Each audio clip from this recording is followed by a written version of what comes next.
Game Rivals. I am one of your hosts, Maximilian X. And with me, as always, is the ever-loving, ever-waiting, ever-hoping for a new Ratchet & Clank.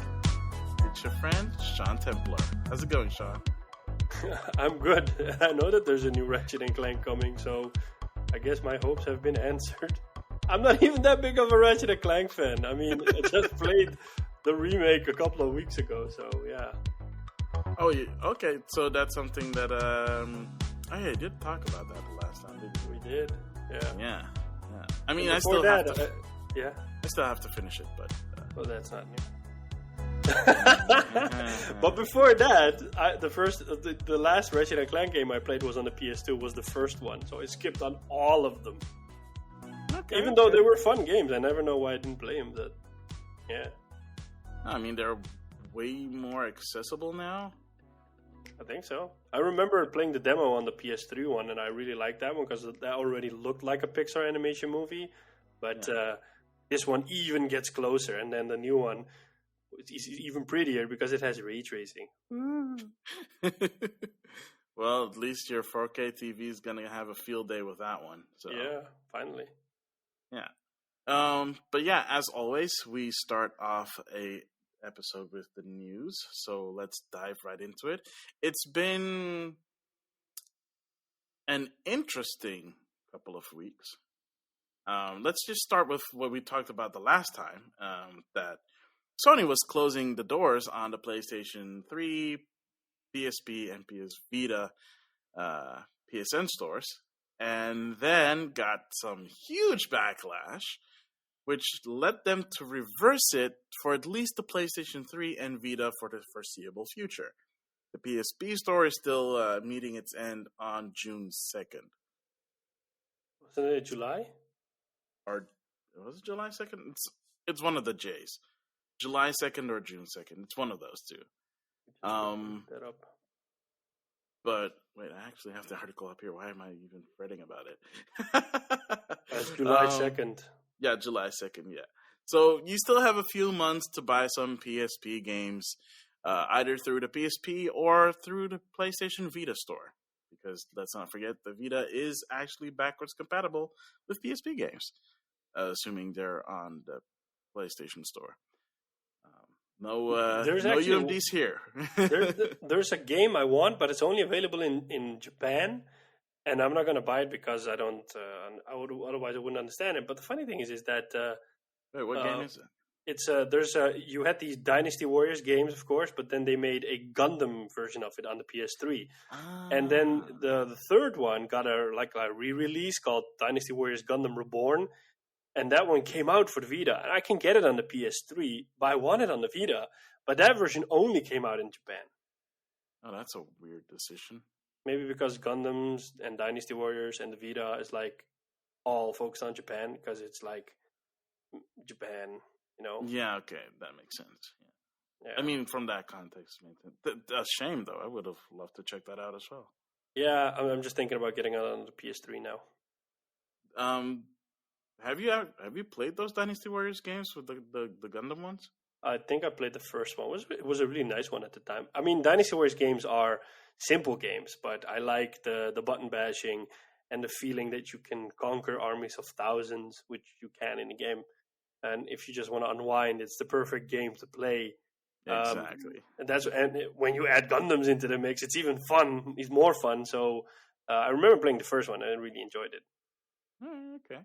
I've been curious about that one for quite some time, so might have to see if I can find one for a relative price. But yeah, so reverse course on that PlayStation Store, Dealey. I'm happy that they did, but to be honest, and this is because this is what I mentioned last time about the feeling people have that they can't. It's the idea that's worse than the actual fact that it happened. So, the idea that I cannot buy PS3 games anymore, whereas these people might not even have a PS3. So I would actually, but they're never going to do that. I would actually love to see sales figures, if they were to say, okay, so you were making a big fuss about the PS3 store and the Vita store, and that here's the sales number every month of the amount of money we make off of those stores. and then people will actually see like, oh, it's actually not a lot. It's more like the emotional argument that I'm having here, instead of a lot of people not being able to buy those games. But Sony will never release those numbers, but I think that would be like a perfect way to say like, hey, you made such a big deal about it, but we're not seeing it back in the revenue. So why are you making such a big deal about this? Well, honestly, part of me thinks that do they even lose that much money on keeping the servers up is my main question. Like the PSP store going down, I can kind of get it, mostly because Nintendo did the same thing for the Wii Shop channel and for the DSiWare. It was up for a pretty long time, and well, they're not releasing anything on it anymore. But the Vita one, it made no sense because people are still developing stuff actively for the Vita, so that was just a kick in the teeth. So at least it's good for those. But I feel like after all this happened, I don't know if the developers that were making those Vita games feel confident in that they'll have a place to sell something, and just after they finish their projects on Vita, that they won't return to the Vita store anymore. Because now it's like this great unknown of, because they know that Sony's not gonna give them a heads up again when it happens. It's just gonna be like, oh yeah, we're gonna shut this down in like a couple of months. Have fun, bye. I don't know. Maybe they learn from it, and they'll maybe just be honest to other developers and say, hey, we're shutting the store down if it happens in a couple of years or whatever. That they'll just honestly say like, hey, we're shutting the store down in a couple of months, so stop developing your game, or either make sure it's out before we shut down the store. Well, yeah, that also, I wouldn't say, like, a few months is not enough. Like, I'd say give them a year at least. Yeah, but I don't think these choices are made that far in advance. For stuff like this, it might. I don't know. I mean, I don't know either. It's not like that today they're like, you know what, we should shut down the store in a couple of months. Or like, they probably do it like months in advance. Yeah. But, it's probably not a lot of cost to keep it up and running.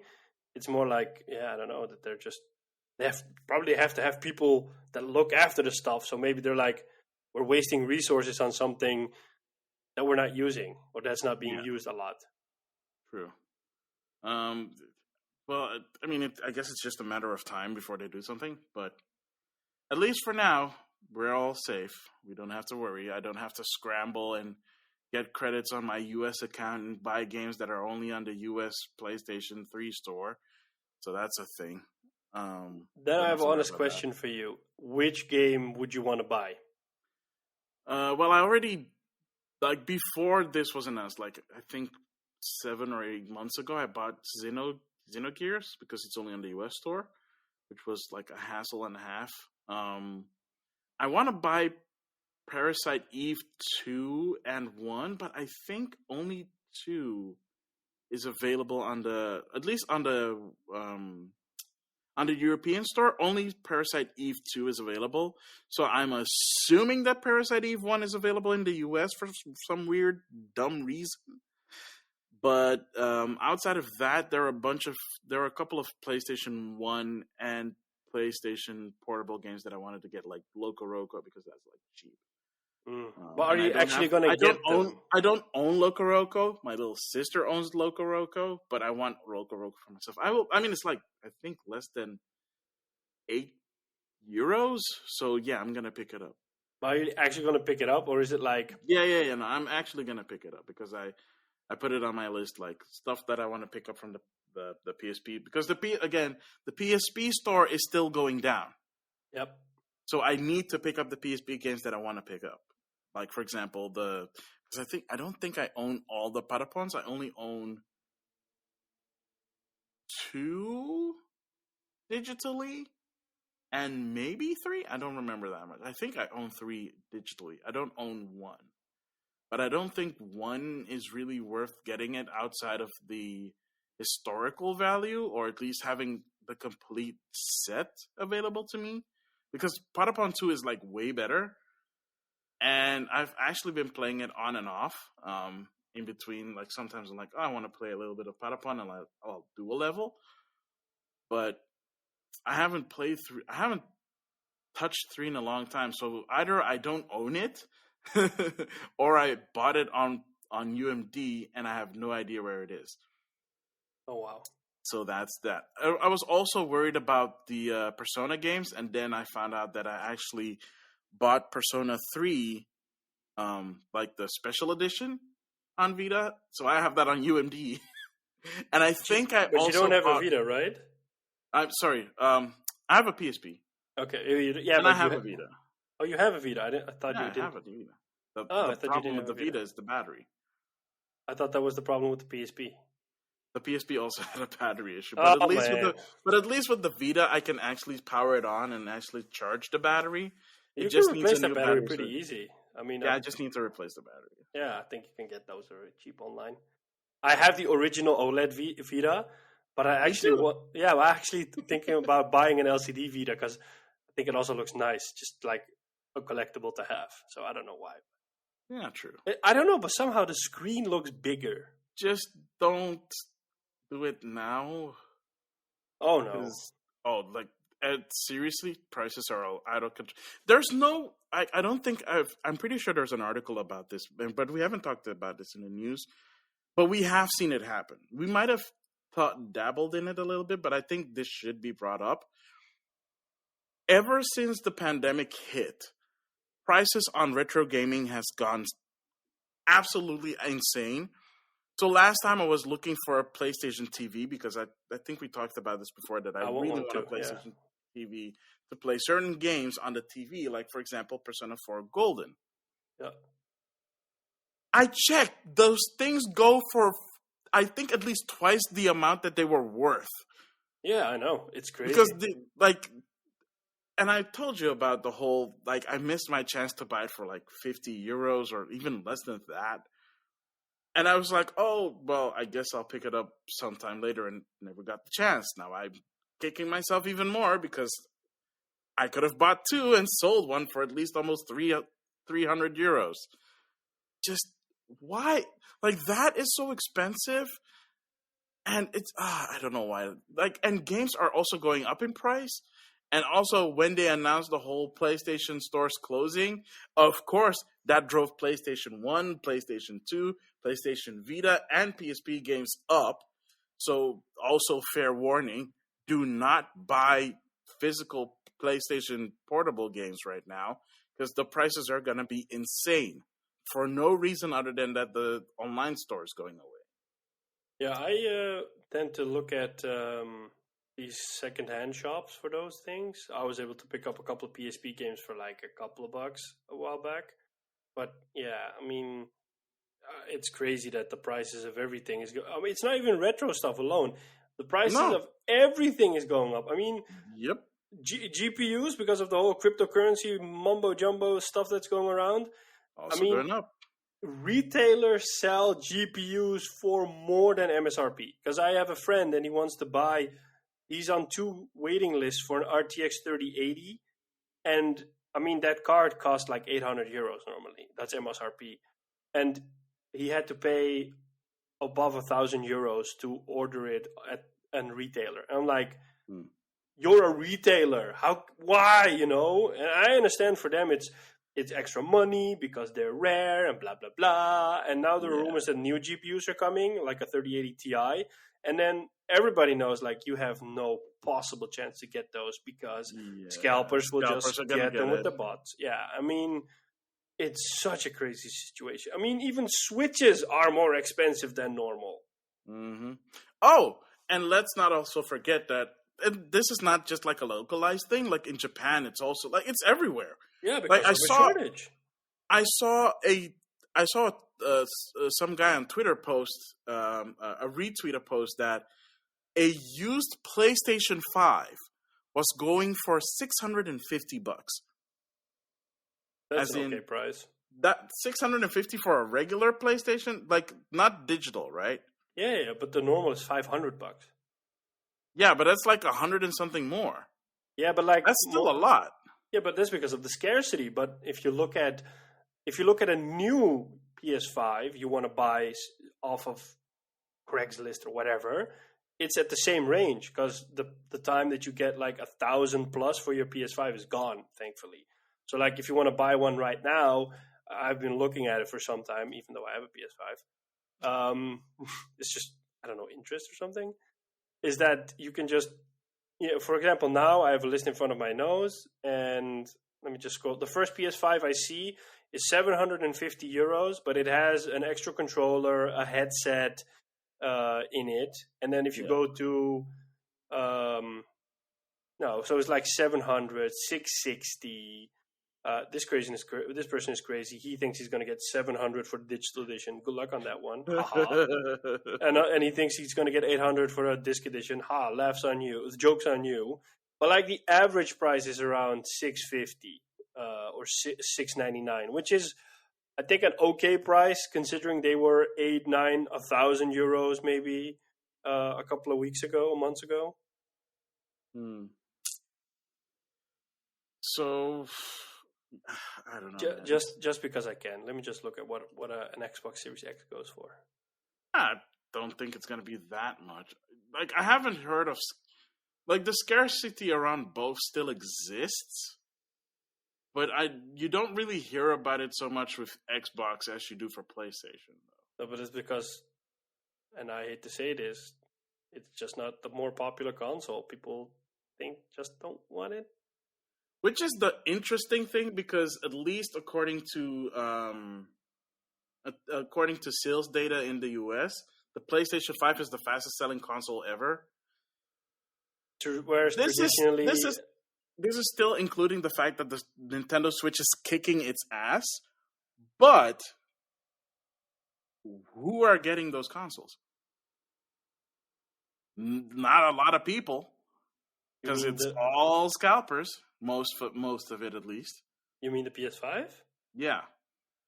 Yeah, but I don't know how it is there, but here in the Netherlands, a lot of retailers just have lists, and you just pre-order and you get on the list, and then as soon as you're lucky, you get it. And I know, like, a friend of mine got his through Amazon because he's in one of those groups that use a bot that notify people when it's available, so they can't buy it through the bot. They only get the notification for the bot. Mm-hmm. And he was able to get one off of Amazon Germany. Lucky him. Yeah, he was pretty happy. I'm actually surprised that it didn't get most of it got scooped up by scalpers, but maybe they have some. The funny thing is, maybe they have something like in place. I don't know. Yeah, I think because there's just so many people on it at the same time because of the groups. They just get lucky. But the funny thing is there's a retailer. I'm not gonna mention the retailer, but there's a Dutch retailer, and they actually sell the PS5s above MSRP. So they sell like a disc edition PS5 for 800 euros, which is a retailer. And like a lot of people are hating on this retailer because they're just. I mean, I understand the situation, and as a retailer, you probably want to make money because there's probably not a lot of margin on a console selling it, or maybe on a game. But like as a retailer selling a console for 800 euros, I think that's like pretty. Yikes. It's pretty rude. And I mean, the funny thing is for like a week, I am in one of those groups, but it's more like to notify people that I know that are looking for a PS5. I was like, hey man, you check it out right now. Maybe you can get one. So I'm just trying to help out people. But I remember like a couple of weeks ago, it was in the group you kept getting notifications from the group. Because this retailer had a PS5, but nobody wanted it because it was so crazy expensive. So every day you would get the notification, and then everybody would go to their site, and then the site would go down. So it was either the same PS5 coming online constantly because the site was finally working, or nobody wanted to buy it because they charged 800 euros for a PS5, and people were like, "Yeah, f you, retailer. I'm not gonna buy it at your through you." Oh no, that's so bad. Yeah. But yeah, I mean, overall, it's still impressive that it's happening, but it's kind of disappointing that just because it is happening doesn't mean that a lot of people are enjoying it. Yeah. So. But in better news, PlayStation 5 just got a big update. It did. I think it was last week. Yeah. Fill us in, man. You're the one that has the PlayStation 5. I think one of the standout features is that it allows you to copy installed games that are on the internal SSD. You can copy them to an external hard drive connected to your PS5. You can't play them off of them because of the speed limitation, which I understand because the internal SSD is blazing fast and blah blah blah. But it's at least nice because that way it's copying it back is faster than downloading or reinstalling the game with all the updates again, and the game will still be updated while it's on the external storage, which is a nice feature. But they also added like smaller things such as the PS5s before this used to force HDR constantly. So even if you had a game that didn't have HDR, it would force HDR on the game, making it look bad actually because you're trying to squeeze an HDR signal out of something that doesn't have it, resulting in quality loss. So now they've added the option to say I only want HDR content if the game supports it or not. So that already helps out a lot. That's a weird thing to leave out in the beginning. At all. I think it has to do because I think like maybe till a couple of years ago, all the games didn't support HDR. And I mean, after the PS4 Pro came out, I think all major AAA games all got HDR. Some had actual HDR, some faked HDR, but they still, the TVs would recognize it as an HDR signal. But for example, Uncharted, the Nathan Drake collection, does not support HDR. So if you were to feel nostalgic and play that game, you would get a worse experience because the game's forcing HDR. So I think it's because of that they didn't think about it, because they were like, all PS5 games support HDR and all recent PS4 games do as well. But you always have to account for like the common denominator, and it was like, hey, if somebody wants to play Killzone Shadowfall, which is a PS4 launch game, then it needs to be in the best quality. So that they've also revamped some of the menus. So for example, you go to the friends menu, there's a separate tab for friends and a separate tab for parties. That's actually a nice addition, because normally you would see your parties up top and then you would have to scroll down to see your friends who are online. And now you just press R1 to switch between the tabs. There's like a lot of smaller stuff in there, but I think the standout feature was the external SS of the hard drive part that you could copy games off to it, which is a nice addition. I'm going to be honest, I don't use my PS5 a lot right now because there's simply not a lot to play for it. I'm actually hoping that Returnal will review well enough, so that will hopefully be the first proper game that I buy, because the last PS5 game I bought was Assassin's Creed Valhalla in January. So yeah, so if you don't have a PS5, right now, you're really nilly. Yeah, but like if you don't have a PS5 now and you really want one, it sounds really stupid, but you're not missing out on a lot. No, I know. I'm not missing out on a lot. Yeah, but like you are the worst person to compare, because you'll never buy a PS5. I mean, you know what you are? You're like certain fish types. Let me just put it like that. They're like, I think it's like a salmon that they always swim against the stream, whereas the rest of the whole fishing population fishes with the stream. And you're like a salmon. You always go against the stream. So like you'll say, I'm not going to buy a Switch Pro. Whereas everybody that knows you knows that as soon as the Switch Pro gets announced, you'll run off to your local Game Mania and say, here, shut up, take my money. I want a Switch Pro reservation right now. And you'll fight it and you'll struggle right now. You'll say, no, I won't do it. But we all know that when that time comes, which is probably in a couple of weeks or months that it'll get announced, you will be the one and you will pre-order Switch Pro. So like now you're like, look at me going against the stream, bloop, bloop, bloop, bloop. But then when the time comes, we know that you're going to swim with the stream again instead of against the stream. Sure. I mean, even if I did, it wouldn't matter that much. I still have an HD TV. I don't have a 4K TV. So but then again, you play most games in handheld mode, right? No, it's like it's evenly split 50-50. Well, at least you would have an OLED screen with a higher resolution. So even in handheld mode, you would be able to enjoy prettier games. And on your TV, you would have higher frame rates and hopefully a consistent resolution instead of it going all over the place. The rumors are true, the screen is still going to be 720p. I thought the rumor said it was going to get a full HD OLED screen. No, the screen would still be 720. Because here's the thing with the 720p that some people don't understand is that because it's 720p on that size, it doesn't really matter if it's 1080 or not. And I kind of have to agree, depending on the game, of course. Like, not all games output at the 720, so then you notice it. But, like, for example, Monster Hunter Rise looks really good on portable, despite the fact that it's a small screen. It looks really good. It also drains the battery really quickly, so there's that. Are you surprised? No, I'm not surprised, because it's a very, like, a technically heavy game, despite the fact that the load times are very low, and that there is, like, some slowdown, but it doesn't dip below 50. Like, okay. It's always most of the time at a stable 60. Like, if you're having multiplayer, it might dip to maybe like the mid 50s, but nothing too serious. Nothing that breaks the immersion or the flow of gameplay. Wow, I'm actually impressed. Yeah, so am I. Capcom actually put in the effort, which proves the point that if you put in the effort in making a Switch game from the ground up, you not only get pretty games, but you also get games that are fun. They should do that more often. Put the effort into it. Yeah, no kidding. Jeez Louise. Speaking of putting in more effort, man, I'm really trying to force these segues, aren't I? You're almost like Linus from Linus Tech Tips. I don't know if you ever watch it. I've seen some of his... He's pretty infamous for his segues. So, like, he's actually joking about it. He always says, like...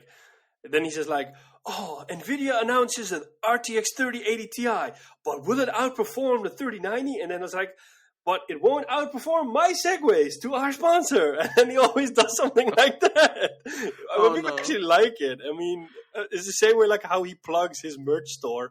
He has a lttstore.com, as he calls it. And then he has, like, these really funny ways to plug that. He's like, oh, I wish I had a water bottle. Oh, wait, I know where to get that one. lttstore.com. Or when they're filling, like, up a loop for a PC or for a radiator. And he has his bottle in his hands. Like, he looks at the camera. He's like, lttstore.com. And then you see, like, a small picture of the water bottle in the store, like, coming into the screen and then just fading away. He really does that well. Oh my goodness! Yeah. I haven't seen that. Oh, you should watch. It's really funny when he does that. I mean, he does it like in every episode. So I'll check it out. But speaking of segues, breaking news: we're getting a state of play. We are the day after this episode goes live. So if you're listening to this on Wednesday, hi, this is Wednesday. Tomorrow you're getting a state of play. For Ratchet & Clank Rift Apart. Yeah. I'm surprised that they're doing it for Ratchet & Clank because... Really? Why? I mean, Ratchet & Clank is coming out in June. We're in April. So I would have expected them to do a state of play earlier and then for Returnal because it's a pretty new IP. I mean, I don't feel like that they've pushed their marketing as aggressively as they would for other games. I mean, Ghost of Tsushima got its own state of play. And it was also a new IP. So I don't understand. I was surprised that they didn't do one for Returnal since it's the first proper PS5 exclusive that's coming out on the PS5 this year. So I was like, maybe they're seeing it as a smaller game? It's a game they charge €80 for. Wait, what? Yeah, it's a I thought it was like a smaller game. No. It's like a fully fledged AAA, or at least it's supposed to be AAA PS5 exclusive. So that's why I was completely surprised that they didn't do a state of play for this game. You think something else is going on at Sony? I don't know. It's also. I mean, it's not weird that they're doing a Ratchet and Clank state of play. I mean, obviously they would, because it's Ratchet and Clank. It's basically at this point, it's the closest thing they have to a mascot character. I think. Right. With other mascots, I guess. I mean. Considering that Insomniac is now wholly owned by PlayStation, yeah, it makes them their mascot character officially. Yeah. So, at least one of them. So yeah, I mean, it makes sense for them to do it, and they posted like this teaser trailer-y. Well, it's not even a teaser; it's like a minute of gameplay where you play as the female Lombax called Rivet. Wait, am I saying that right? Yeah, Rivet. Saying that really fast make it sound like I'm making a frog noise. But yeah, there's some gameplay in there. So if you like go to like their Twitter account, they have that the announcement there. Or if you're going to the PlayStation's Instagram, you'll see the clip there as well. It looks interesting. She seems to control similarly, at least to Ratchet, which would make sense considering that they're both the same species. Would be weird if they didn't. Also, she's working with Clank, so that also makes it's weird, right? I mean, it's really like Ratchet and Clank in general is a weird IP, and they do weird stuff and have cool weapons. So the weapons are the selling part of the game, though. Yeah, so it's not surprising that they would just do that, but then with a different character, but maybe with a different aspect of like. I'm pretty sure the story is gonna be like super weird too. Like you just finished the Ratchet and Clank on PlayStation 4, right? Did. The thing that I love, I haven't finished that one, but the way the story is told there is like super hilarious. It is. Because it's told from the perspective of Captain Quark. Yeah, and he's in jail, and I don't know why. You figure out when you play the game why. At the end, you know why he's in jail. But it's like he's so convinced of. I mean, no, he's not even his aware. Awesomeness. Yeah, but he's not even aware that he's not awesome and that it's just cringy. But he's so convinced that he's like the savior of the universe, and it's that's the funny part. Oh man, I will say this: very fun and clever writing. Yeah. So at least I'm at the very least I'm looking forward to that. Outside of the gameplay, which I always kind of figured that the Ratchet and Clank gameplays were a bit derivative until I played it finally, and yeah, I'm actually impressed, and I've had a lot of fun. So I am wanting to finish the game first. It's not a super long game. I remember when I finished it. I finished it the day after I started it, and I did all the extra stuff as well. Really? It's not like a super long game, but it's a really fun game. Oh, okay. Yeah. I have to check and see how far I am in. But, yeah, I do feel like it went kind of quickly to the point where I am. I don't know if I'm, like, halfway through or whatever, but I'm having fun while I'm doing it. Yeah. So, I mean, I don't know. Do you have anything else to add about the state of play? I mean, it would be nice if we were able to cover that live, but I do not have the setup for it yet. Are you teasing people with some improvements on the way? Like we've been teasing the video podcast for the nearly 3 years that we've been doing this. Yeah, but this one is way more solid. Oh, okay. That's good. That's good. So, yeah, I'm curious to see what they're going to announce. How long? I don't think, it doesn't say how long it's going to be. They did say it's going to be extended gameplay, which, sure, but what is that, like 20 minutes? 30 minutes, 40 minutes? Who's to say? I'm gonna throw it out there and say it's about 40 minutes. The state of play? Yeah.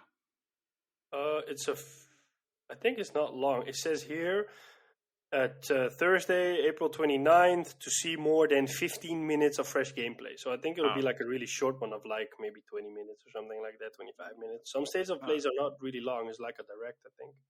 Oh, dang it. You're looking at a different announcement than I am, because with the one I'm reading just says extended gameplay. I'm looking at the PlayStation blog post. There you go. Yeah. So outside of that, we do have a bit of, well, depending on who you're asking, sad news, which is that Overwatch lost its director. Wait, am I saying that right? Yeah, it's Jeff Kaplan. Yeah. Jeff Kaplan is leaving Blizzard. Dude worked at their place for almost 20 years. Which on the one hand, you could say, well, maybe he feels like it's time to move on. But for someone who was really passionate about the work that he's been doing, it's kind of weird that you're leaving right as you're developing a sequel to that thing. I Just don't a know tad. why he leaves. Is it being mentioned somewhere? I mean, no, it's not been mentioned. I have the full letter here that he put on I think their website, saying, "Greetings, Overwatch community. I am leaving Blizzard Entertainment after 19 amazing years. It was truly the honor of a lifetime to have the opportunity to create worlds and heroes for such passionate audience. I want to express my deep appreciation of everyone at Blizzard who supported our games, our game teams, and our players, but I want to say a special thanks to the wonderful game developers that shared in the journey of creation with me. Never accept the world as it appears to be, always dare to see it for what it could be. Hope you do the same. GG, Jeffrey Kaplan." So that's what he posted, which is like, and it just made me go like, oh, man, that's kind of like, I'm not a big Overwatch fan or anything, but I have seen Jeffrey Kaplan like doing presentations and stuff like that, and he looks very enthusiastic when he is talking about the games that he's worked on. It's just, it comes at a very interesting time because we talked about this a couple of weeks ago, where a lot of people got laid off at Blizzard, and gosh darn it, what's his name again? Bobby Kotick got a huge payout for that because it's in his contract. Which, seriously, why? I don't think he's getting money because he laid off people. I think he's No, but getting money because he had a performance metric, probably. Oh no, the layoffs were part of it. Like, basically, like, the reason why he's getting more is because he's basically saving money for the company by laying the people off, and that's why his stock options are being paid out to a certain amount. So it is in his contract that if he makes like money through like turnover, turnover in the sense of people losing their jobs, he actually gets paid for it. Wow. I would almost say that that's it's I don't know if I could work for such a company. Yeah, I don't know. I hope that this is. I hope for the fans, this is not a sign of things to come for Blizzard. But things haven't been going so great for Blizzard the last couple of years. Just a tad.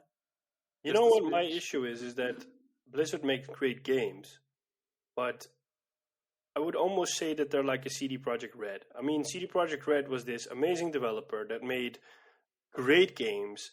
They almost had like a legendary status because the stuff that they brought out was really good. And then they had like a falling from grace with Cyberpunk.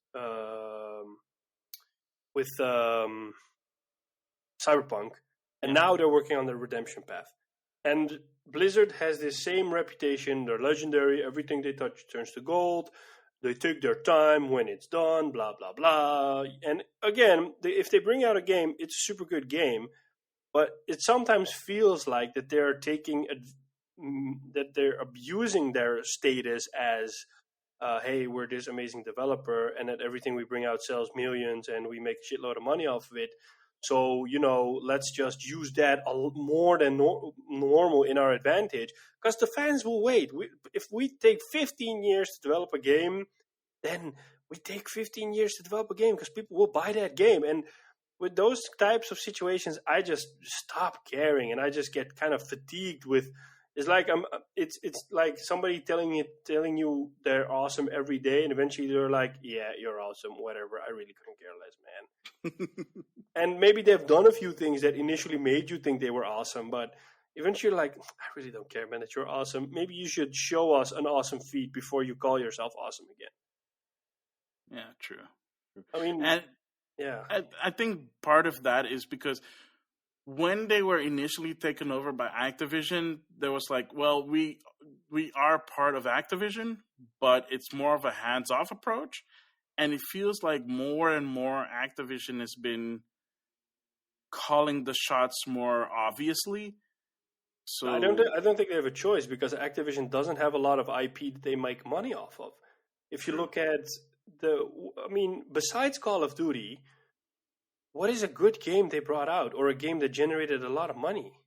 the Skylanders franchise did good money for them until last year or the year before. Year. Yeah, in the last 2 years. Outside of Call of Duty? Yeah, I can't think of a game. But I don't know if it did. I don't know how great of a sales it was, but at least what's it called again? Crash 4? Yeah, okay, maybe that. Crash 4 was pretty well received. Received doesn't mean that it sold well, it just means it was well received. Yeah, but maybe that's one game. The same goes for Tony Hawk, but I also have to wonder how much that sold because it wasn't sold at full price either. Yeah. So I don't know how much money that one made, and I think a lot of people were waiting for the next gen version of that one too.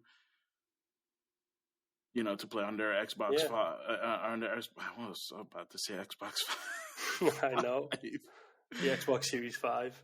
No, but Xbox Series 5. If you look at the amount of new IP that it made the past generation, I can't think of a lot. Neither can I really. But that's actually crazy because they're basically the Call of Duty company. Well, the Call of Duty and Overwatch company. Yeah. And Overwatch is also I don't know if Overwatch has microtransactions. I wouldn't be surprised. It does. And it has loot boxes, so that's why they're kind of fighting against the whole anti-loot box movement. I don't want to. Probably the Blizzard community will grab their pitchforks and be ready to burn me alive. I've played Diablo 3. I love Diablo 3, but it's the same with Diablo 4. Why announce Diablo 4 if you're not going to release the game anytime soon? If a Sony or a Microsoft does this, people hate them for it. So why does a Blizzard get away with it? Yeah, true. And if they're Nintendo, they'll keep making fun of Nintendo of hey, you guys remember the game that you announced a couple of years ago? Anything happening there? Is it like the Wii Vitality Center? Huh? When's that coming out? Huh? Well, they keep poking them in the sides. Something like that, yeah. So outside of the Diablo, the Diablo 4 announcement is really super weird because it made no sense for them to announce it, and I think they only announced it because they had to right a wrong of the whole Diablo Immortal thing. However, Diablo 2's remake seems to be testing well. They did a beta test of that a couple of weeks ago, and from what I've seen and from what I've heard from people, they actually put in the effort this time. Instead of handing off the project to an unknown developer to remake Warcraft 3 and ruining it, the Diablo 2 remake is actually really good. You have an option to toggle between the old and the new graphics, so you can actually see the difference. And oh my goodness, the old looks so janky, but it's still Diablo 2, so it's still very atmospheric. And then you switch to the new graphics. You start off with the new graphics, of course, and just look how crisp everything is, and the lighting, and it's even more it's even more moody than the original game, and you're oh, this looks so good. And they're but this is always what the game looked like. And then you go back to the old one, and you're oh, wow, this is not how the game looked like. I think generally when you have fond memories of a game, you make it prettier in your head than it actually is. Exactly. And with some games, I was talking to a friend of mine about this yesterday. Some old games like Metal Gear Solid 1, I can still go back to that game and play it, and I have no issues with the graphics. But with some games, you really think oh, wow, this was so amazing. And when you go back and you're oh, wow, did I really think it was amazing? This is actually pretty bad. So it really depends on what kind of experience you have with it. Yeah. So at least I don't know if I think they learned their lesson with World Warcraft 3 at least. So we'll see how that goes and how it eventually releases. But so far, at least for Diablo 2, it looks good. What it doesn't look good for, however, is your PlayStation systems. At least the PlayStation 3, the PlayStation 4, and the PlayStation 5. Because those things have a dev clock. Yeah, so I think this is something, and I've mentioned this before. I think this is something that they will fix because I cannot imagine that they leave it as it is.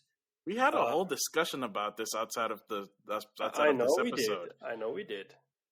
I still think no, because if they did and it was something that they could patch, they would have done so for the PlayStation 3, which they have not. Yeah, but I I thought think they were going to do it for the PlayStation 4, and I seriously thought they're going to do it for the 5. But I think the reason it hasn't been fixed right now or fixed earlier is because it wasn't. So, like, if it's not an issue, why deal with it? Generally, with these kind of things, they only fix it because either somebody makes an issue out of it or they never actually thought about the implications of it at the time when they made it. So, Or for care example, about the implications. That's also an option. yeah, so I don't. Yeah, I mean, wow, I just got a message that I read the message that I got distracted. So, like, as I said, it's tied. They said that it's tied to the trophy system. So they'll probably just find a way to patch it up and they'll just probably fix it. I mean, I cannot imagine a company like Sony saying, yeah, if the coin battery on your logic board dies, well, tough luck, buddy. It's too bad, but, that's the way it is. Deal with it, Well, considering that they didn't inform people about it, yeah, people found out about this themselves. It's not like they told people that when the CMOS battery dies, that's it. And again, it's not like, here's the thing, even if it's tied to trophies, it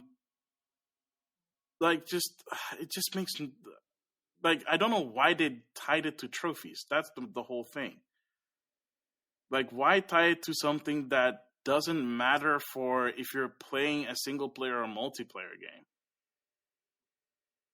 It's just it's just a weird decision to make because apparently it is possible to do it without a CMOS battery because Microsoft does it.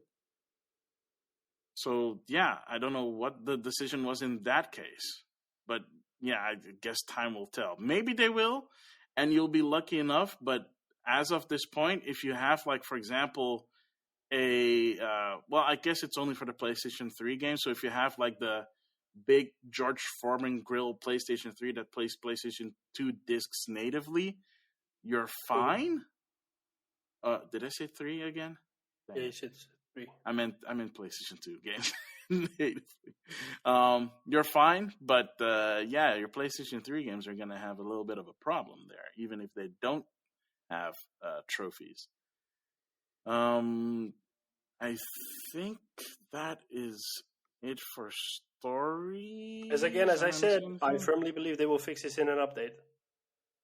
I We'll cannot see. imagine them leaving it as it is. I mean, if they reverse the PS Store closing, why shouldn't they reverse this or find a fix for this? Because no one is doing updates for these systems at the moment. Well, okay, maybe for PlayStation 4, but no one's doing updates for the PlayStation 3. Yeah, but people are also saying that it's also an issue for the PS5, so they'll probably just tackle the whole issue in one go. Here's hoping. I think that's about it. We're probably missing a couple of stories here and there, but those are the stories that I was able to keep an eye out on. Except for 2 PlayStation ones still. Oh yeah, which ones? Oh, we have 3. We have that. There was a statement put out by Square Enix saying that they're not being considered or that they're not in talks with parties for an acquisition. Right, because we talked about that the last time, and you were like, "Oh yeah, it's happening." And well, the fact that I mentioned it, and that the fact that they're putting out a statement, I mean, there is something going on. Otherwise, they wouldn't put out the statement.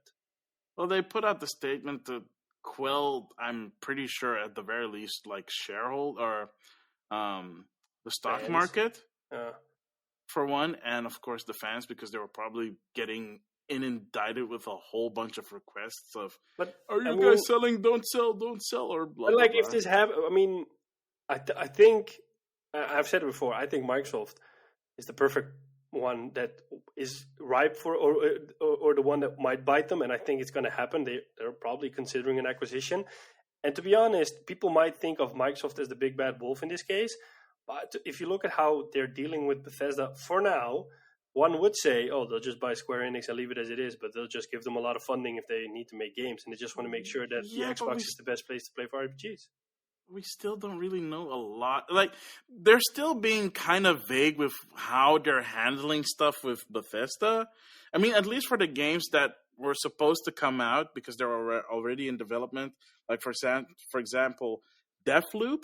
That one is a PlayStation timed exclusive for, I think, a year or something like that. And they're still honoring that exclusivity deal. So there's that. But outside of that, we don't know anything about any future games that Bethesda announced. If those are going to be exclusive to Xbox, or if they're going to be a timed exclusive, or what, we don't know. Or if they'll ever see the light of day outside of PC or an Xbox system. Yeah, I mean, Microsoft has said that that they're not done with acquisitions, and that they are looking at increasing their library. Mm-hmm. I think a Japanese acquisition is the most, how would you say that? The most obvious one, because they don't have a foothold in Japan, and they've said multiple times that they want a foothold in Japan, especially now that Sony is turning its back on Japan, which is not happening. But which is also like the weirdest thing, by the way. That Sony is doing that? No, that it's happening in general, that like they're focusing all on AAAs now, which is fine, but I think I've said this before, but like one of the reasons why I love Nintendo as a company is that they don't only do the big stuff. They'll occasionally take a chance on something weird, and yeah, sometimes it works out and sometimes it doesn't. You know, like look at like Labo, like rest in peace. I was about to say that. Like that was an interesting idea. Either they didn't feel like it took off as well as they had hoped, which kind of really sucks, especially for the VR Labo stuff, because a bunch of games are compatible with the VR Labo outside of, Nintendo Labo itself. And I was kind of hoping, and I still haven't seen anything about it, so it might happen in the future if people request it enough. It might be something that they surprise us with last minute, considering that Pokemon Snap new Pokemon Snap is releasing this week. I still think they made a ton of money off of Labo, so I think it's not. I don't think it's a bad I agree with that. Project for that. They probably made a lot of money off of Labo. Yeah, considering that it's made out of cardboard and bands. Yeah, you could have probably made it at home. But the R&D that they had to put in to make it work is another thing altogether. Because they did patent the whole Labo thing. But like, how much is a Labo starter kit? Is it like $80 or more? I think it's like 70. 70 or 80, something like that. So depending on like what you buy, right? Because you can buy the base set, and then you have the add-ons, or you buy the complete set, or you buy the bare bones set, depending on which Labo kit you're talking about. Like the VR one has like a bunch of expansions. Like I bought one of the expansions, which has the camera. And I want that to be compatible with new Pokemon Snap. It's the perfect game for it. So. Exactly. And I'm pretty sure I'm not the only one, but I'm pretty sure I'm of a small minority that has the Labo VR and wants that. This is the perfect moment to bring out a bundle with the VR and the Pokemon Snap. Snap. That would have been so perfect if they did that. Like a themed Labo VR with Pokemon Snap, especially considering that Namco Bandai is developing Pokemon Snap and it looks really pretty. Yeah. So, it's unfortunate. Yeah. The other two articles is that Epic has raised a lot of money again in another round of funding. Also from Sony. Sony has, I think, put in $200 million as an investment, which Sony already invested like a similar amount a couple of years ago, or last year, 2 years ago.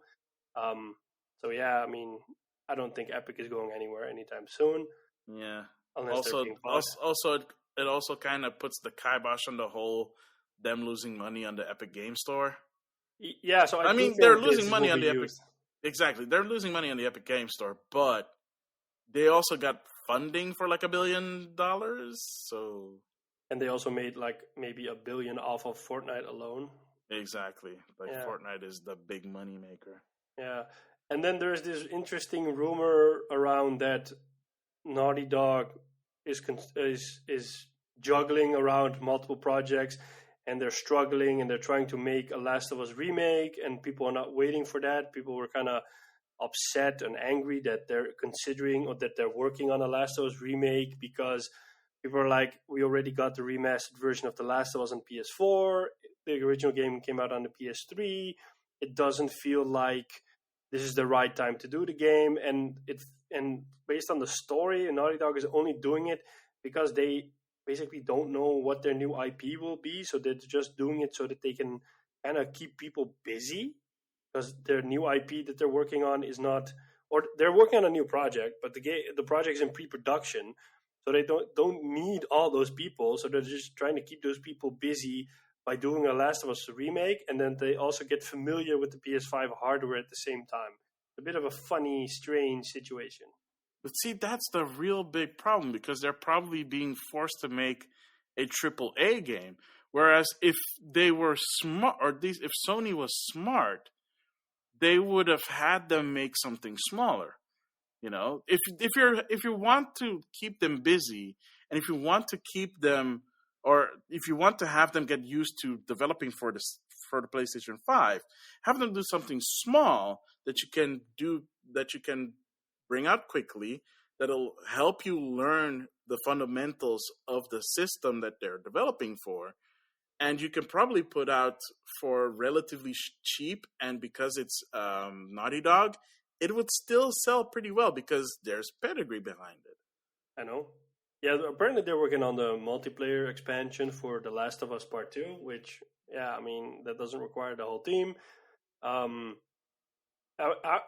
funny thing is I bought Blood, Sweat, and Pixels last week, and I've been reading it. And how is it? It's really good. It's really, really good. It Maybe gives a lot of insight. reading.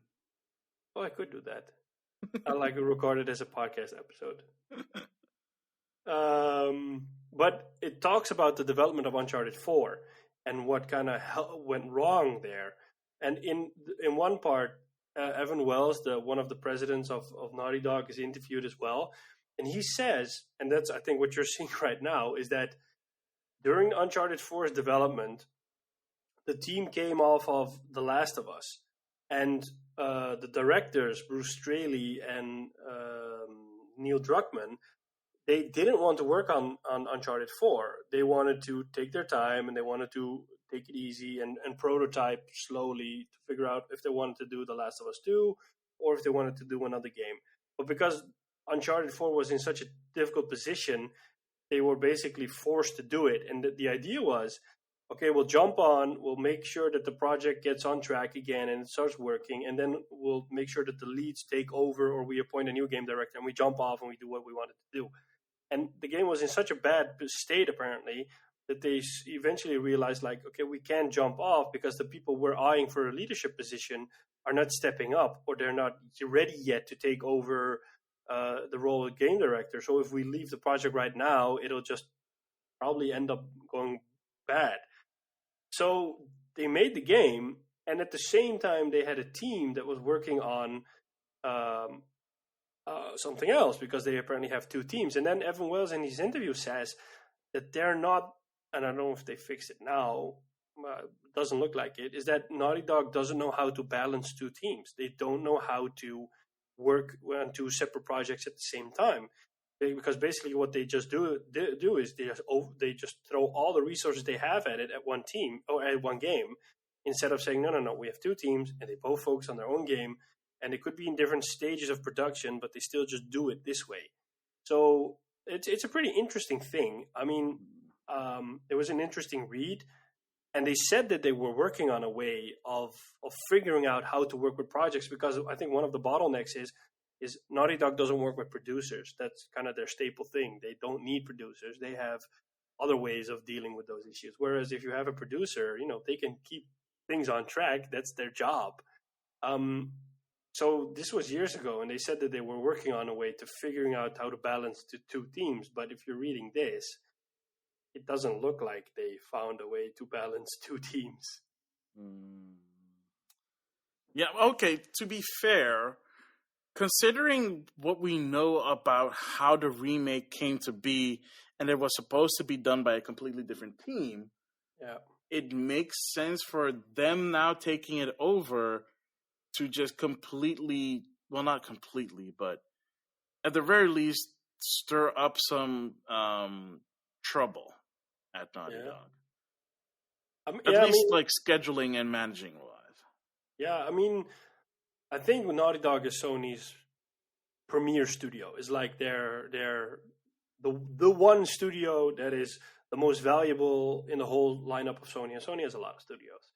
But I do think that, for example, Sucker Punch punched. Get it? I think Sucker punched the whole industry by saying, "Hey, but don't underestimate us," because you can see that with Ghost of Tsushima. It won a lot of awards, and if you look at the DICE Awards last week, The Last of Us. So Hades got Game of the Year, and really, yeah, and The Last of Us didn't even. I mean, you would expect The Last of Us to get Game of the Year. It didn't. Yeah, I don't know if it got nominated. Probably did, but it didn't get the award. And if you look at Best Adventure Game, that went to Ghost of Tsushima. Ghost of Tsushima won in some pretty important categories. Of course, The Last of Us won as well. I mean, but for this new IP to come out and already win multiple awards over different multiple award shows, to put it that way, does say something. And I think going into this generation, we're going to see a lot of interesting stuff, because Jim Ryan the other day said we have more PS5 exclusives lined up, or we have more PlayStation exclusives lined up for this generation than we have had in previous generations, which doesn't always say something good, because you can buy an exclusive and it can still turn out to be a crappy game. But it does feel like that Sony is tripling down on single-player games or on exclusive games, and that they're putting their teams under pressure because Microsoft is going the Game Pass approach. And they're like, we need to differentiate ourselves, and this is our staple, single-player games. We want all of you to make single-player games. But if I don't know if you read it, but since the whole debacle happened with the Days Gone 2 pitch being turned down and blah, blah, blah, David Jaffe, I mentioned this last time, he interviewed a couple of people that were involved with the development of Days Gone. From Studio Bend, right? Yeah. So Bend Studio, sorry. The game director and the creative director, and some of them left Bend. But one of those directors said, Sony only cares about Metacritic. Sony only cares about a game if it's higher than 80 Metacritic. So because Last of Us Days Gone didn't score as well, that could be the reason why they turned down our pitch. Whereas I think it might not have scored well, but I do think it sold well. At least if I hear a lot of people play Days Gone, they're like, whoa, this game is really good. Why didn't I pick this up earlier? Probably because the Metacritic was below 80. I think so as well. I don't hope so. But like, it is, I mean, you haven't played it yet, I think. We'll get to that. Oh, okay. So yeah, but it's like, I personally think it's a really good game. Yeah.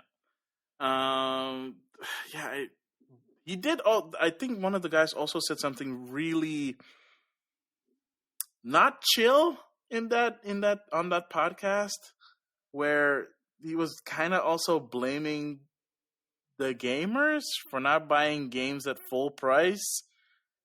Really? Yeah. Did you miss that one? Oh man, I should have pulled that one up. Yeah. It's because you're talking about it now. I totally forgot to pull that up. But yeah, that happened during that same podcast.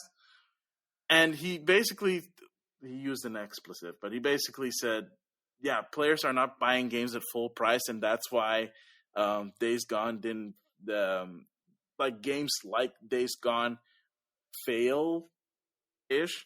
Yeah. Because their gamers are not buying games at full price when they come out, and they don't buy it right away. And it's like, well, not everybody has. Well, let me put it this way: nobody has infinite money unless you're rich.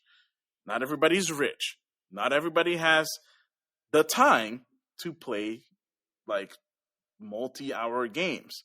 So you're gonna put your money to something that you really want to get, or you're gonna put your money to something that you can play at that time. because not everybody buys things day one, and not everybody has the financial capacity to buy, $60, $70 games every time. They'll wait for like a sale, or they wait for it to come out on PlayStation Plus or Xbox Game Pass and stuff like that. So there's a reason why these things exist. It's also one of the reasons why Game Pass is an incredible deal and a great way for people to not only discover games, but maybe even buy them after the fact, because it does help in sales, like stuff like Game Pass. But if you're going to say that after people were pouring their sympathies towards your studio when they found out about what happened to your studio's game, you're kind of creating, like, I know you don't like this phrasing, but you're kind of creating bad will amongst your fans. Yeah. And you're not in a position right now that you would want something like that to be the case. You kind of need the support of your fans right now, because they're the ones that are basically saying, well, I kind of wish we did get Days Gone 2. But if you're going to say, well, you should have bought it at full price, yeah, it doesn't really rub well.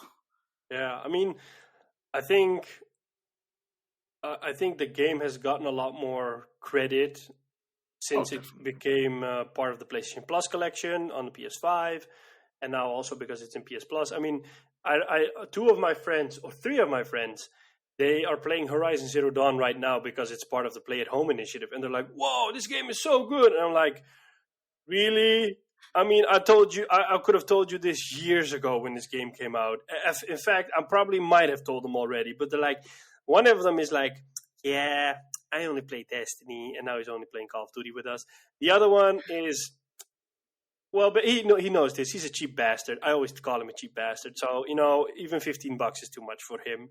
And the third one is like, he plays whatever, in which direction the wind blows. So he bought Assassin's Creed Valhalla, and I would have never thought he would buy it because he's like, yeah, I only played the first Assassin's Creed, and after I didn't like that one a lot. So like, I have this group, and then they're like, oh wow, Horizon is super cool, and I'm like, yeah, I could have told you that before. And I was like, wait till you play Days Gone. Yeah, no, we're not gonna play Days Gone because it looks like a Last of Us ripoff. And I'm like, oh my god, it is that I have to be here right now, or I would just drive over and hit you so hard. Oh my! Some great friends I have. Oh man, I had to do everything to keep my laugh in. Yeah. But yeah, okay. But then also because this almost kind of feels like the exact same conversation we had back in 2019. So what can I say? Days Gone is just a great game. No, I mean about Horizon Zero Dawn. Oh yeah, Horizon Zero. What can I say? Horizon Zero Dawn is a great game. Yeah, it is a great game. I completely agree with that. Yeah. I think I said the same thing when I finished it. Yeah.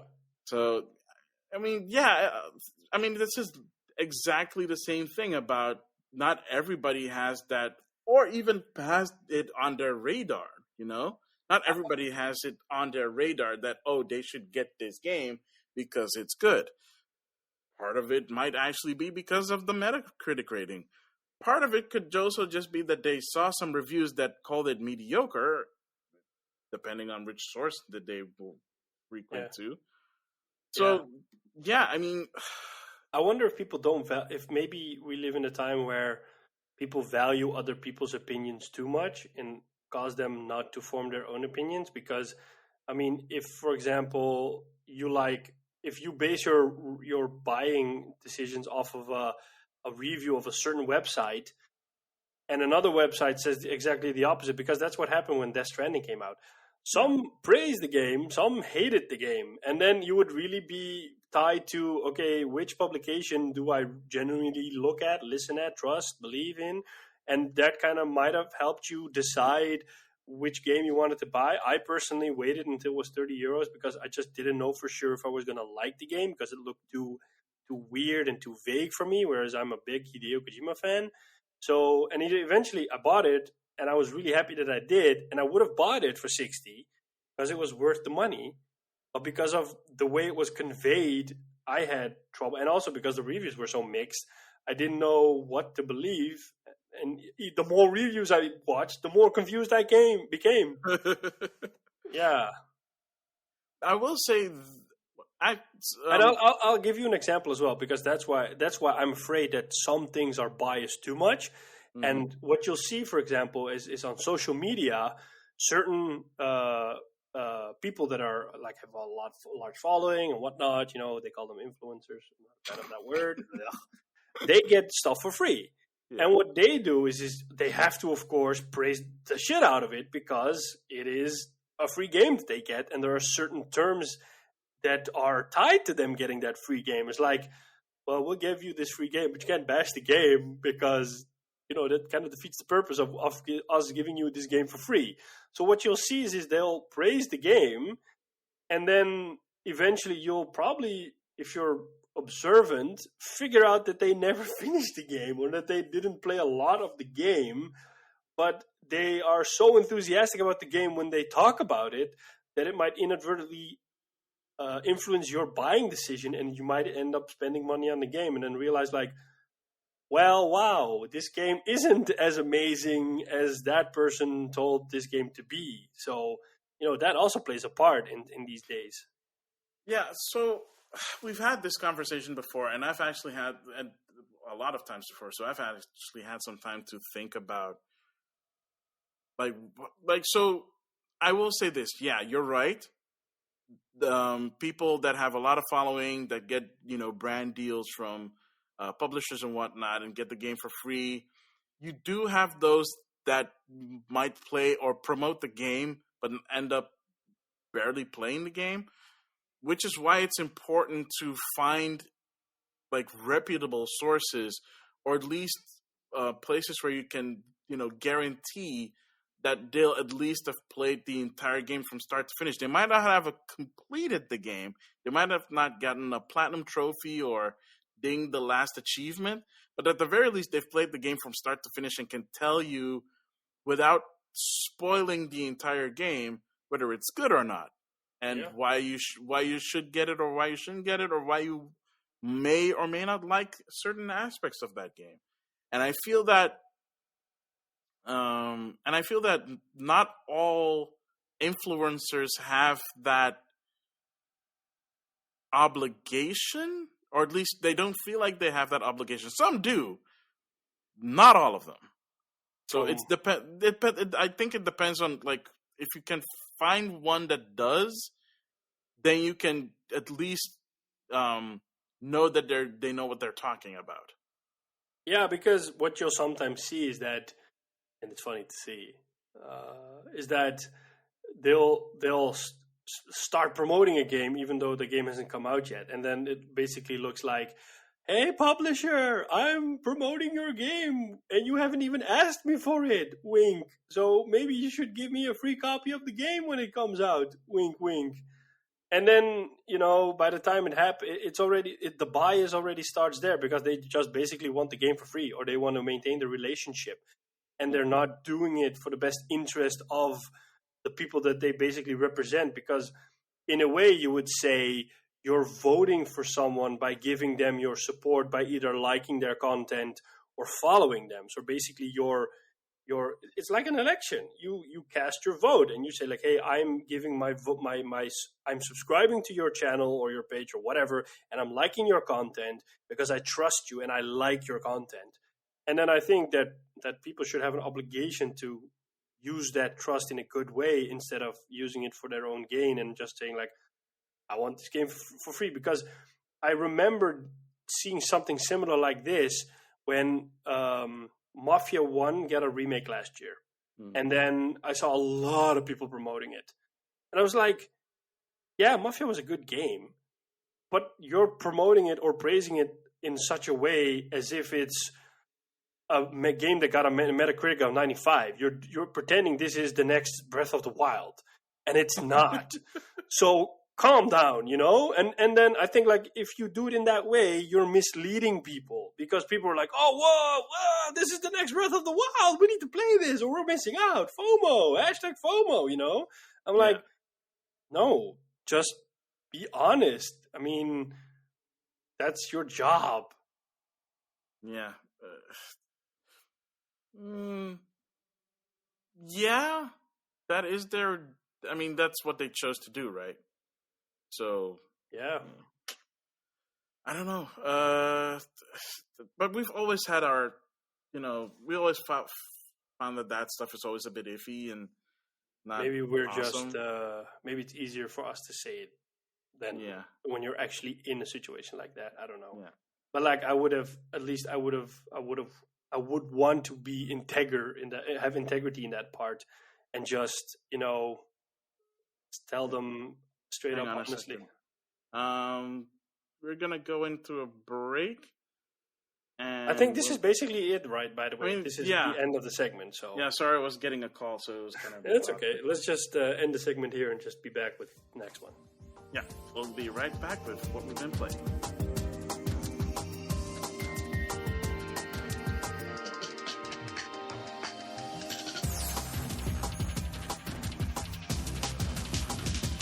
And we're back with the second segment, which is, of course, what we've been playing. So, Sean Templar, what have you been playing, if you have been playing anything at all? I feel like I'm sounding like a broken record, that I'm still in this game dip. I hope that with Returnal coming out on Friday, I might finally be able to climb out, and then with Mass Effect coming out a few weeks after that, or a few days, I don't care. I think it's not long anymore. Oh my goodness, that is happening, isn't it? Is in May, so I can't remember. Jeez, we're already almost in May. That is crazy. Time flies when you're having fun. It's coming out May 14th, so I hope to finish Returnal, and then maybe shortly thereafter start playing the Mass Effect trilogy, Legendary Edition. Well, for now, I think I mentioned last time that I played Abzu and that I really liked it. I started playing Doom, the one that came out a couple of years ago, because I just wanted like a mindless shooter to play. I have to be honest, I really like it. I didn't expect it. I bought it like a really long time ago as an impulse, but I never actually played it. And now I'm really going through it, and the game looks really nice for a game for a couple of years old. I was surprised by that. It looks really, really nice. And, it has an okay story in it, and the combat's really fun. I remember that I think both this one and Doom Eternal got pretty good reviews when it came out. So I am thinking about maybe getting Doom Eternal after this one. For people that don't know, in Doom you play as, I think he's called the Doomslayer, the guy. Yes, he's officially known as the Doomslayer. Yeah, so you're playing as a guy, he's called Doomslayer. You wake up on this ritual sacrificial table in chains, and then you have these demons around you worshiping you or something, and then you break free, you kill them, you put on this suit of armor you've probably seen in a lot of promo material, and basically you're just going to shoot and blast your way through. You get hints of a story there saying like, hey, there's this mad scientist that has opened the gate, and because basically the game plays on Mars, and they found some kind of portal to hell or a different dimension, and they built a tower in which they can harvest that connection and make energy out of it, sustainable energy. And of course, there's always a mad scientist that goes berserk, and in this case, she does, and the demonic spawn come on Mars, and everybody gets transformed into these demons, and you have to fight your way through it. There's a lot of different guns in it. There's also a mechanic in there that when you damage an enemy enough that they emit a certain color of light, and then you can do a melee attack to kill them, and then you get health points from it. So there's these cool executions in there for the different types of enemies. You can also upgrade your weapons, or challenges you can do to get those upgrade tokens. It's basically it's not a mindless shooter as I thought. There's actually some depth to it, which makes it really nice. One of the weapons I like is the chainsaw, because you can just literally just saw an enemy in two, and then you get a huge drop of ammo out of it, so it's even beneficial. So yeah, it's a really fun game. I think you can pick it up for pretty cheap. So would recommend it. Besides that, I've been playing Warzone, and Warzone has gone through an update. I got frustrated with Call of Duty because there's an update. I think there's a bug in one of the updates that came out, causing the game to re-download a certain patch constantly. And as you know, Call of Duty is not the smallest game. Their updates are massive. So eventually I just got fed up because it constantly kept on downloading the update, even though I had already installed it. And then after that, it would want to reinstall the game off the disk, which just drove me insane. So eventually I just removed Call of Duty entirely. And I stopped playing it for a while. And then I just downloaded Warzone from the PlayStation Store. So I can't play Modern Warfare multiplayer. I can only play Warzone now. And that just works for some reason. Warzone had one of these events like in Fortnite, in which there was this massive event happening with all sorts of teasers. Basically, Verdansk got invaded by zombies, and you need to survive as long as you can. And then eventually a nuke was launched and hit Verdansk and blew up Verdansk. And then there was an event that played a couple of hours later, which was on Rebirth Island, and it was basically a couple of minutes before the nuke was launched, and then you were all doing sorts of stuff on Rebirth Island. And now the new map for Warzone is that it's a version of Verdansk in 1984. So I think it's like a flashback. It feels really Chernobyl-like right now. I think the developers also said that they will not be going back to the old Verdansk. So I think they're taking like the Fortnite approach, and they're just constantly going to evolve the map, kind of like what Fortnite is doing with all these events. There was a moment in which they added a pistol in which if you upgrade it and you get akimbo, meaning you get two of them, you have a certain attachment. I think it's like a silencer and a certain mag. You can it becomes an automatic pistol, and it was overpowered. I don't know what happened there, but everybody was walking around with this, and they could literally kill you in milliseconds, no matter where they shoot, because they didn't even have to have good aim, because both of the guns would have 80 rounds magazines, so they could just spray and you would die. So they fixed that. So they've changed the meta of the game also a bit. So now there's a different kind of weapons that are better than the previous version, which is always nice, I guess. Keeps it fresh. Yeah. And besides that, I've also been playing a little bit of Formula 1. Funnily enough, I don't know why, but for people that follow Formula 1, this is Formula 1 2020. During the 2020 season, the Ferrari engine was the worst engine, or maybe one of the worst engines, because Ferrari was basically caught up in a scandal the year before. They had they had modified a part of the engine, which gave them a lot of power on the straights.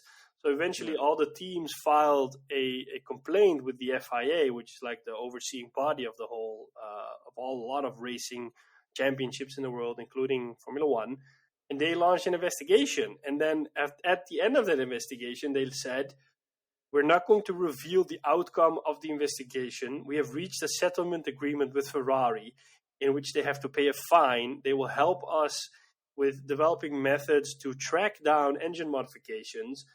And whatever they've done to the engine, they will make sure that the engine is compliant with the technical directive we are issuing.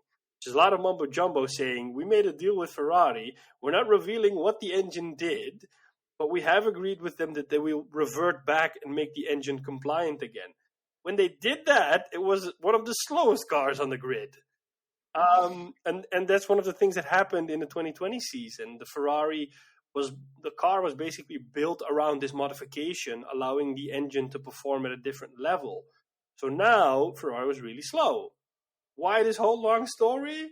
For some reason, in the My Team mode, the Ferrari car is still one of the fastest cars in the game. So I don't know what's going on there. Does that mean that they didn't do the roster update, or maybe they just missed it? Or? Well, from what I understood, it was updated because it caused a little bit of uproar when it did, because fans were like, yeah, but I want a Ferrari to be fast. I don't want it to be nerfed. So from what I understood, they did, but maybe they didn't do it for the My Team mode, and they just did it for the career mode, in which you just become a driver of one of the existing teams, whereas in My Team, you're your own team. Because I chose I remember you have to choose an engine supplier, and you can choose between Renault, Honda, Mercedes, and Ferrari. And everybody knows that the Mercedes engine is the best. But when I got to choose an engine, the Ferrari engine was the best. So I didn't pick it. I chose the Mercedes engine. And now when I've gotten to the point where my car is pretty fast, or pretty nimble at least, and I can, if I choose the right setup, at least get into at least a fourth position or maybe even on a podium like a P3 or P2. I think the last race I did was in Canada, and I finished on pole position in the rain, which I never expected. And then I was able to fight off and win the race. So that was like a complete miracle because in theory, it shouldn't be possible because my car isn't advanced as the rest. And if you look at the development of the car, you can see where your car is ranked compared to others.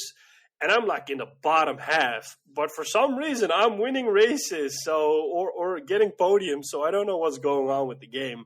But I like it. So, so yeah, basically that. Yeah, I am looking forward to Returnal, and I'm also going to buy. There's a remake coming out for Rome Total War, which is like a game of 20 years old or something. And I almost forgot that Tamifa mentioned. I'm actually surprised you didn't like message me like in the middle of the night, going like, Max, did you see? There's a remake of Total War Rome coming. Ah! I forgot about it myself until a couple of days ago. So, and the cool thing is if you already own the game on Steam, which I do, you get 50% discount off of the new version. I need to check my Steam account. So, yeah, it's coming out the 29th of April, and I'm really looking forward to it. Because the funny thing is I bought that game on my tablet a couple of years ago, and I finished the whole campaign on the tablet. And it was really doable. I never expected a touchscreen, to be this intuitive for these kinds of games. So I finished the whole campaign on my tablet, and I'm really looking forward to this remake because it's not just prettier graphics; they also made quality of life improvements. So I'm really looking forward to that game. I know what I'm going to do this coming weekend, which is make Rome grow larger. Oh, man. It's back, man. It's back, baby. It's on.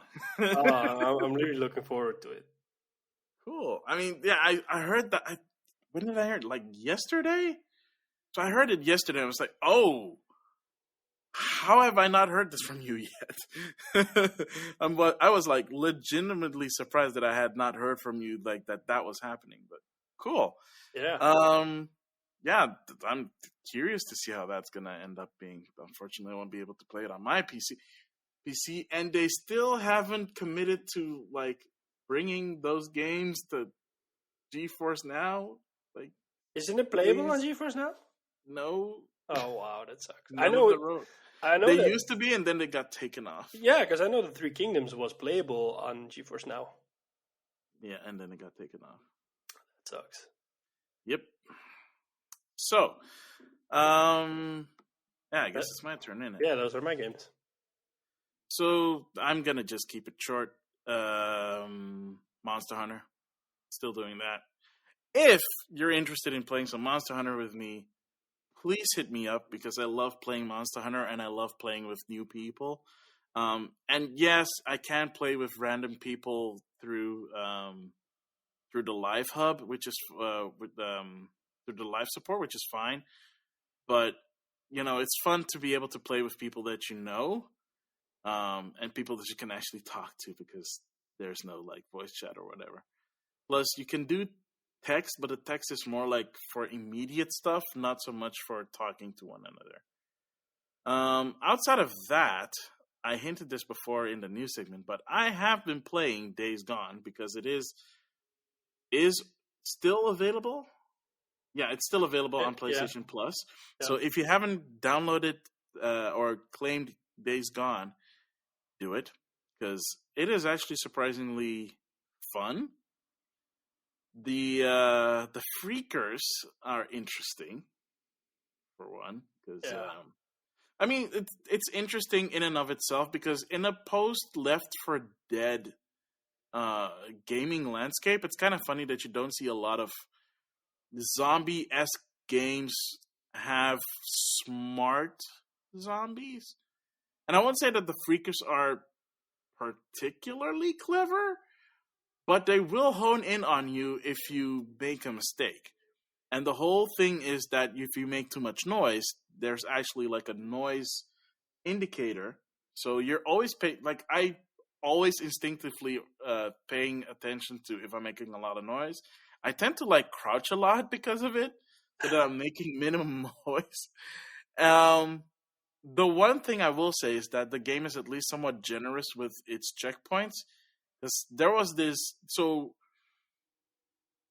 I feel like I'm not explaining this very well, but basically, in the world of Days Gone, there was this thing that happened that turned people into zombie-like creatures called freakers. And do you know why or how it happened already? Are you there in the story? No, I'm not that far yet. Okay. I'm really at the first maybe 4 hours. So it's not that much. I mean, I just saw the Nero guys like doing some shady research talking about this dude that your character Deacon met in the past, and he's blaming this person for the death of his girlfriend girlfriend. What else? Yeah, so that's a thing. It feels like there's a revenge plot that wants to unfold. We'll see how that goes. I will say this: the survivors in this world suck, like a lot. They are not your friends. They are using you for their own benefits, and to be fair, you're using them for your benefit, but not so much. I mean, you're kind of beholden to them, and you're trying to. There's like this whole trust meter stuff for like those separate camps. The old lady though from that other camp is a hard ass though. Oh yeah, yeah. She doesn't care. She doesn't care about nothing. No. And so this all takes place in Oregon. You know, where the studio that made the game is stationed in, which is really cool to see. And so these freakers have these nests where they congregate, and that's where they kind of infinitely respawn from, as it were, which is really weird because once you torch a nest, at most 2 of the freakers, 2 or 3 will come out, depending on how big the nest is, and then the nest will be destroyed by tossing a Molotov cocktail at it or tossing a jerry can of petrol into it and then shooting it so that it sets ablaze. And then it's all gone, and you're like, wait, why are there infinitely spawning from these nests? And when you destroy it, there's like no sign of like there being freakers. It's in it. a Like, game. Come on. I know, but still, I'm not overthinking it. I just think it's really funny. But that is one of those interesting challenges because you don't have to destroy the nests. You can go around them. It's fine. You don't have to do it. You know, unless you want to not get the trophy, the platinum trophy for it. But it is interesting to see how many different ways you can tackle it, because in my case, I died a lot. Because you have to clear an entire area of the nest so that the infestation in that area is free, which allows for fast travel in that particular area. So I do... Also, you can also completely ignore the freakers. And what I like to do is when I'm riding my motorcycle, which is pretty cool, except for when they take your motorcycle and then strip it for parts, and then you end up with a piece of crap. Yep. Not cool. Seriously, man. Did you already encounter your first horde? No, not yet. Didn't you see it at the beginning? Because early on in the beginning, there's a horde if you pay attention to it. I saw it. I didn't interact with it. Okay. So I was like, no, please, no. It really there are some missions where you can't get around them. You have to fight a horde. Yeah. But like the intensity of that moment, I think that's one of the cool parts of the game, because you just start screaming because there's this massive horde coming at you, and they're not stopping no matter what you do. I am not a fan of the mobs, like the smaller groups.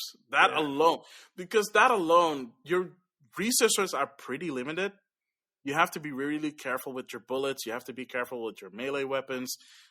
Although you do have the indestructible butterfly knife of Ellie. Is that how you're calling it now? Well, it's a knife that is indestructible, and they kind of used a similar mechanic in The Last of Us and The Last of Us Part 2. Yeah, I'm calling it the Ellie knife. Okay. Yeah, okay, cool. Because it's indestructible. It's the one thing that doesn't break. The only downside, it's also your weakest melee weapon. It works, but it takes a lot of stabs to like take down a freaker. It does. But when you pick up like something like a machete, it's like 2 chops and like their head lops off. Yeah, but those can break, so you need to be careful if you want to use them or not. Exactly. So it's like this, you have to manage everything, including your bike, because that can break. And one of the things that I like to do is like, I like to ignore the freakers, or if they're in my way, just mow them over with my bike. It's also, I like the fact that you also have to keep your bike gassed up, otherwise you might just run out of gas and you can't use it. That's true, which is also kind of a thing. The only one thing that kind of annoys me is the human NPCs, because I ran into an ambush. Mm-hmm. I was driving on my bike. I was like, oh, like Deke talks to himself a lot. Yeah, a lot. Mostly he's talking to you for your benefit, the player. Oh yeah, I'm driving through this area. They might set up an ambush. And as soon as he said that, I got sniped off my bike. I didn't die. Luckily, I didn't die. But I flew off my bike. I had to take out these stupid ambushers. And one of them was in a tree. And I had to use like a sound to distract him so that I can sneak around and see where he is and then take him out with the crossbow. Oh, wow. And then he fell out of a tree. It was sitting. I don't even know how you get, like, I didn't see a platform. Maybe there is a platform that they built in the tree. But he fell down, and so did a chair. So this guy is just chilling up there in a chair with a sniper rifle, with a laser scope, just waiting to just shoot fools down when they come by. Yeah, I mean, the funny part is when, I don't know if you've experienced that, but sometimes in these encounters, Deacon gets really mad, and then when you kill people, he starts screaming or cursing at them. He's like visibly annoyed and frustrated, and he's like also verbally frustrated. He's like, ah, and then he's screaming and shouting and cursing. I'm like, oh, that's actually pretty cool. It feels like there's some layers to this guy. It also feels pretty cathartic. Yeah. I mean, I think there's so much stuff in the game, and a lot of things make sense, and that's really cool. I think the one thing I didn't like about the game is how certain menus look, like your crafting menus or your inventory menus. It looks like a placeholder menu that they had in there just for, at least that's the kind of idea I got. Like, oh, this looks so simple. This looks so not elegant. Like somebody came up with a placeholder menu, like, hey, when they want to demo it, and then eventually they just stuck with it. They're like, yeah, it works. Why make it pretty? And well, I'm not so much. I don't have a problem with the way it looks. I'm not a fan of how it works. Yeah, I understand. I mean, if you look at The Last of Us crafting stuff, that's just, those menus are more streamlined. Yeah. So that's it for me. That's mostly what I've been playing, that and Monster Hunter. I will say this about Monster Hunter. I finally beat the last monster of this version of Monster Hunter Rise, because the next version is coming up on the 30th, which is exciting because it adds a bunch of additional monsters and it adds the end game to it. So I've been just farming parts from monsters so that I can make new weapons, so that when that's ready, I can tackle the new monsters that is coming with this update. And I can't wait to see what they're going to do next. There is a presentation that is if you've been listening to this, that has gone live on the 27th, which is detailing what's coming on the 30th. Oh, so exciting. By that time, hopefully it'll be really exciting. So Friday is the update. There's this. They already kind of showed one of the monsters, which is like this chameleon-like it's a giant flipping chameleon. Okay. I mean, like 100% camouflaging away, getting invisible chameleon. Well, that's nice. They haven't had a monster as far as I can tell, they haven't had a monster like that in the game before, in the series before. So that's going to be interesting. And that's it. I think with that, we've come to the end of another episode of Game Rivals. As always, thank you all for tuning in. We appreciate your support. You can find us on your favorite podcasting platform, Apple Podcasts, Spotify, Anchor, Overcast, you name it, we're there.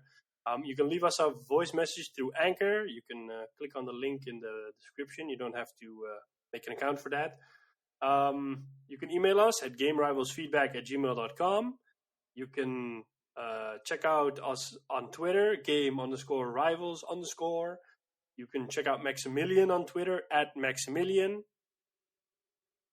Right? Mm-hmm. Okay. You got it right. Yeah. You can check out us on Instagram at Game Rivals. That's where I'm mostly at. You can check out Maximilian at Maximilian_X. That's where I That's had right. The confusion.